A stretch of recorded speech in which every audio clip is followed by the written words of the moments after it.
All right.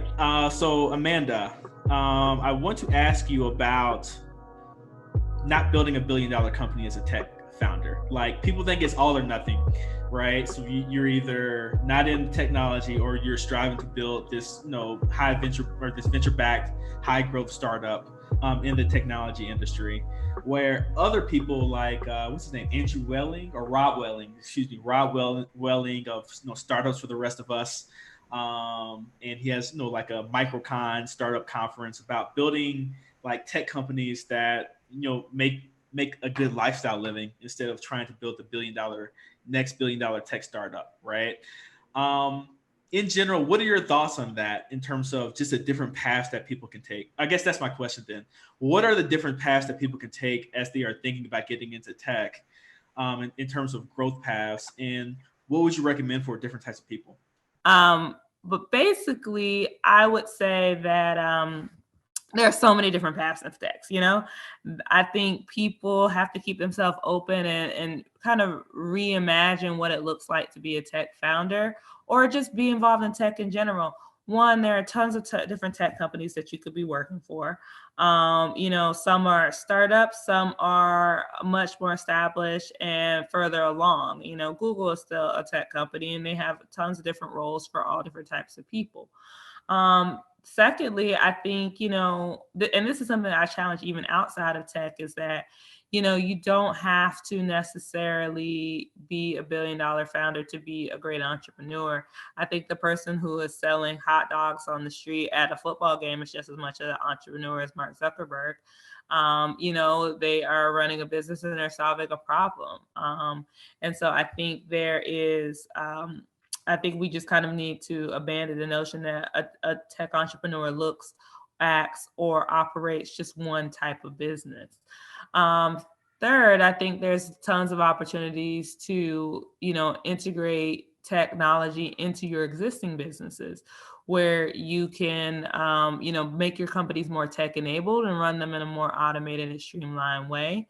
I think that kind of digs into the question, but yeah, like I said, I think it really frustrates me honestly that people think of tech entrepreneurship and success in tech entrepreneurship in one way. There are a lot of people out here who are running very, very small companies, with teams of, or like as solo founders, or even with teams of just 2 or 3 who are making millions and millions of dollars, who will never be regarded as unicorns, but, have made enough to retire in a few months or a few years.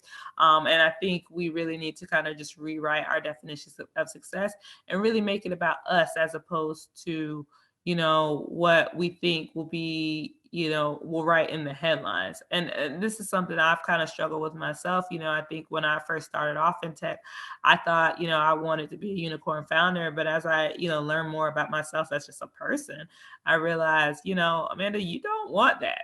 I don't necessarily want to be responsible for, 5,000 employees, right? I want to solve a problem for niche audiences, to add value to this group of people that I care about, to offer products to people and to communities that I am invested in. And I want to make a good living while doing so. And that doesn't necessarily look like, unicorn success. And I also, don't want to live a life where, I'm working around the clock either. Like I want to run a great automated business that I'm not enslaved to. And I think that's something people have to be honest with themselves about, whether they want that or not, and be, faithful enough and true enough to themselves to honor that feeling. Yeah, I think that's so true in terms of like, and I think this is just true in life that the better, the more that you know yourself in terms of what it is that you really want. What do you want to have? What do you want to be? And what do you want to do in life? Right. I took that straight from Tim Ferriss of the 4 Hour Work Week, but I think it's just true in terms of prioritizing your life's goals and trying to create systems and products and just pathways for your life that help you achieve those goals is so critically important. Because I realized soon or early on too that I like the role of either solopreneur or building a smaller type of business, let's say under 30 people or 30 employees. That's where I tend to have the most fun and have the most freedom, so that I can still live down here in Medellin, Colombia, instead of being somewhere cold, like I don't know, New York, Chicago, or something, right? Yeah. So I get to be down here and still run my business virtually, right?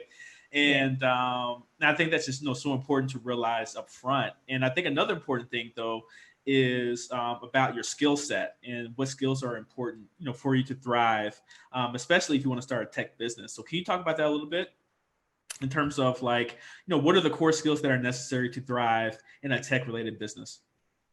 Honestly, I think the biggest skills you need are project management and people management and emotional intelligence.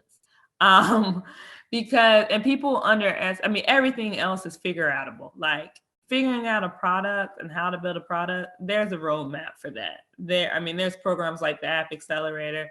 There's all types of courses, learning, tutorials. Those things are all automated and streamlined, but no one can teach you how to manage people, right? No one can teach you how to be emotionally intelligent enough to understand what your customers want. And, the only way you do that is by practice and by refinement. Like you kind of have to kind of dig into it and keep practicing it until you kind of refine and hone those skills. I would start with project management just because regardless of whether you have a co-founder, whether you have a tech team or not, you are going to be wearing a lot of hats. And you need to be prepared to wear all of them. In the beginning stages of your businesses, you can't depend on investor. You can't depend solely on your co-founder. You have to wear all of the hats. I would say people management is because regardless of whether you are, running a full team or you're a solo entrepreneur, your company will likely have a touch point with lots of different people, whether that be your customers, whether that be your admins, whether that be your developers, whether that be your team members, whether that be stakeholders and investors who may be interested in partnering or investing in your business. You need great project management skills, you need great people management skills, and you need to be emotionally intelligent, being able to understand what people want, what people need, and to be able to remove your ego from it. I think a lot of founders are so hell-bent on believing, oh, this product is going to work. People want it, that they're afraid, not even afraid, they're too arrogant to pivot away from their original idea to actually give people what they want and find the right product market fit.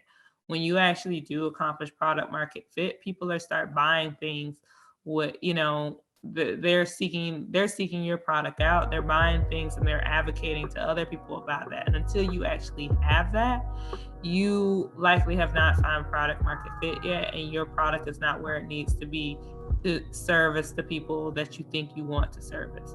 And so sometimes you kind of have to abandon your original idea and go with different angles to make things work. And that requires, humility, and requires emotional intelligence. It requires just a high level of interpersonal skills that, a lot of people don't invest enough time into refining.